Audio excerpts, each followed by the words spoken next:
PAUT is one of the most advanced tools for remaining life assessment and fitness for services. Let us understand scanning abilities of PAUT. Linear scanning, also known as electronic scanning, usually applied at 0 degree for the volumetric examination of many structures. This approach is suitable for composite material inspection and general steel thickness measurement or corrosion mapping. A sectorial scan is performed by utilizing the phased array to electronically control the ultrasonic beam through a range of angles.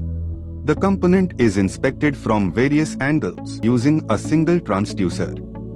This offers a great alternative to using multiple transducers and provides a fast, accurate, and quick volumetric inspection.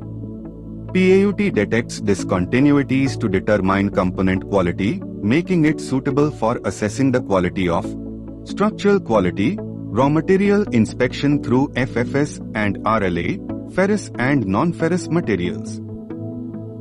We will discuss more about this technique in upcoming episodes. Until then, like, share and subscribe to our social media channels for more updates.